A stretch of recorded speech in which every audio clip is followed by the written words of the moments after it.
ప్రధాని మోదీ మాల్దీవ్స్లో పర్యటిస్తున్నారు సార్. ఇవాళ మాల్దీవ్స్ స్వతంత్ర దినోత్సవ వేడుకల్లో మోదీ పాల్గొంటారు. ఇప్పటికే 4,850 కోట్ల రూపాయల రుణ సాయాన్ని కూడా భారత్ మాల్దీవ్స్కి ప్రకటించింది. మాల్దీవ్స్ అనేది హిందూ మహాసముద్రంలో ఒక చిన్న ద్వీపం, చాలా చిన్న దేశం.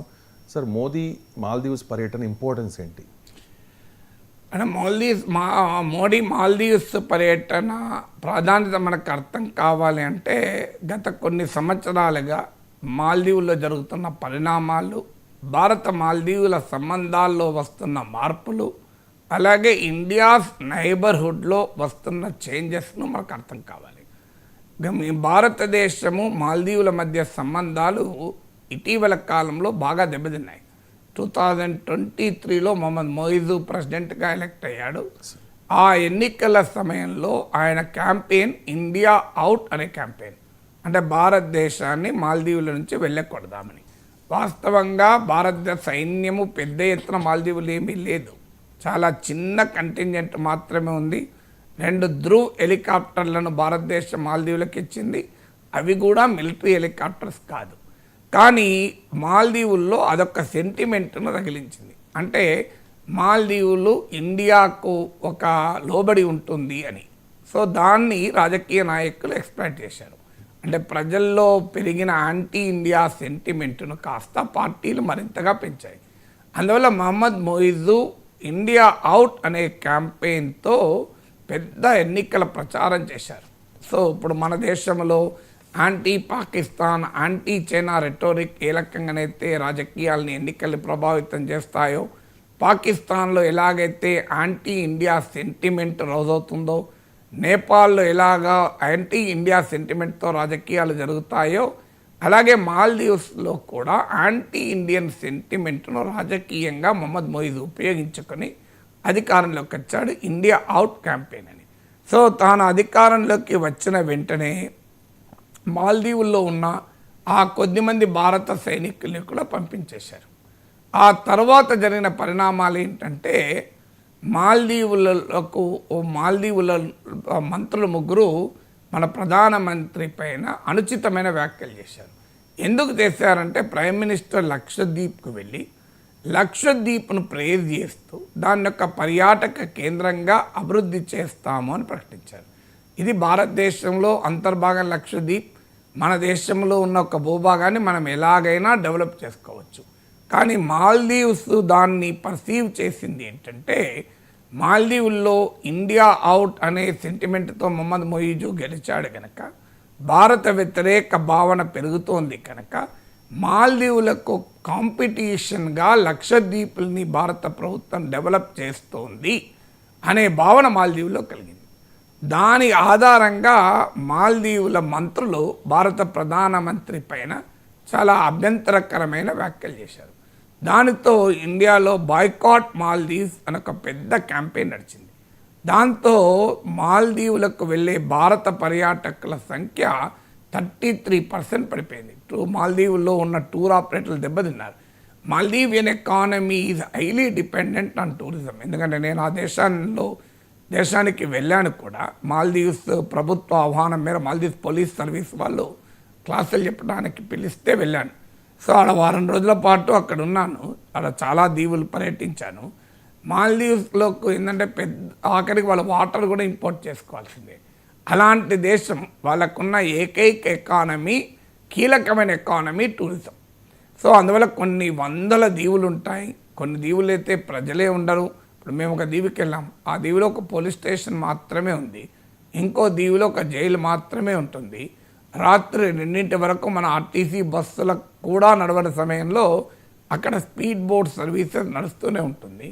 ఇలా ఒక్కొక్క రాజధాని కూడా ఒక ఐలాండ్.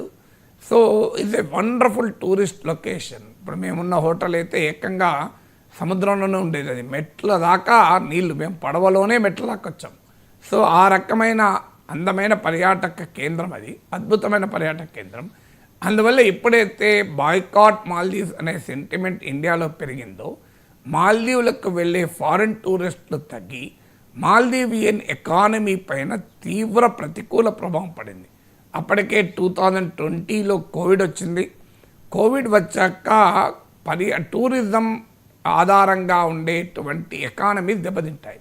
ఎందుకంటే పర్యాటకులు ఆగిపోయారు ఎక్కడికక్కడికి. సో దేశాల మీద నిషేధం కూడా విధించారు విదేశీయుల పైన. టూరిజం ఆధారంగా నడిచే టూరిజాన్ని కీలకమైన ఆస్పెక్ట్గా ఉండే ఎకానమీ శ్రీలంక దెబ్బతిన్నది, మాల్దీవ్స్ దెబ్బతిన్నది. అలా 2020లో తిన్న తర్వాత ఈ బాయ్కాట్ మాల్దీవ్స్ అనే సెంటిమెంట్, అంటే మాల్దీవుల స్వయంకృతాపరాధంతో వచ్చినటువంటి ఈ సెంటిమెంట్ కాస్త మాల్దీవియన్ ఎకానమీని మరింతగా దెబ్బతీసింది. ఈ రెండింటితో పాటు మూడో సమస్య ఎక్కడ వచ్చిందంటే, మాల్దీవులకు భారతదేశము చైనా అప్పులు ఇచ్చింది. ఆ అప్పులు ఎంత దాకా పెరిగాయంటే మీకు 2024 మార్చ్లో మాల్దీవ్స్కు ఉన్నటువంటి డెట్ టు జీడిపి రేషియో, అంటే ఆ దేశ జాతీయ ఆదాయంలో రుణభారము 110% పెరిగింది. అమెరికాకు 125% వరకు ఉంది, జపాన్కు 200% ఉంది. కానీ అమెరికన్ ఎకానమీ, జపనీస్ ఎకానమీ అంత పెద్ద ఎకానమీ మాల్దీవ్స్ కాదు కనుక Maldivian debt to GDP ratio, అంటే జాతీయ ఆదాయంతో రుణం నిష్పత్తి చూస్తే 110% పెరిగింది. అంటే debt is larger than national income of Maldives. దాంతోపాటు ఫారిన్ ఎక్స్చేంజ్ రిజర్వ్స్ బాగా అడుగంటిపోయాయి.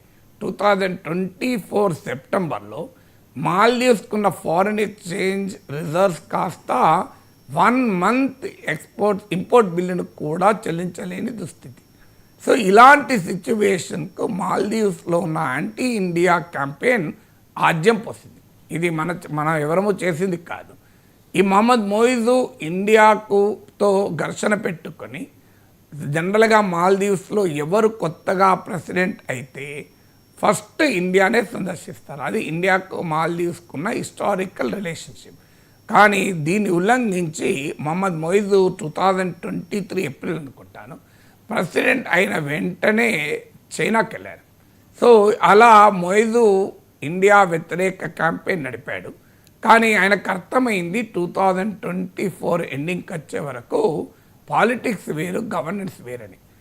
ఒక దేశాధ్యక్షుడిగా దేశాన్ని నడపాలి అంటే ఎకానమీ సీరియస్ ఛాలెంజెస్ మొదలయ్యాయి. నేను ఇంతకుముందు చెప్పినట్లు కోవిడ్తో దెబ్బతిన్నది, తర్వాత బాయ్కాట్ ఇండియా క్యాంపెయిన్తో మాల్దీవియన్ టూరిజం సెక్టార్లో భారీగా ఆదాయానికి గండిపడింది. అప్పులేమో జీడిపి కన్నా పెరిగింది, 110%గా వచ్చింది debt to GDP ratio. China ఇండియాకు చెల్లించాల్సిన అప్పుల సమయం కూడా ఆసన్నమైంది. అంటే ఆ ఇన్స్టాల్మెంట్స్ రీపేమెంట్ కూడా దగ్గర వచ్చింది. ఇక అప్పుడు మాల్దీవ్స్కు తప్పలేదు. ఎకనామిక్ రియాలిటీ మాల్దీవ్ని వెక్కిరించింది. రాజకీయ ఉన్మాదమేమో ఆ భారత వ్యతిరేక వైఖరి తీసుకుంటే, ఎకనామిక్ సిచ్యువేషన్ ఏమో వెక్కిరించింది. అప్పుడు మహమ్మద్ మొయిజు తోకమడిచి ఇండియాకు వచ్చారు. మన దేశం కూడా అతనికి సముచితంగానే గౌరవించింది.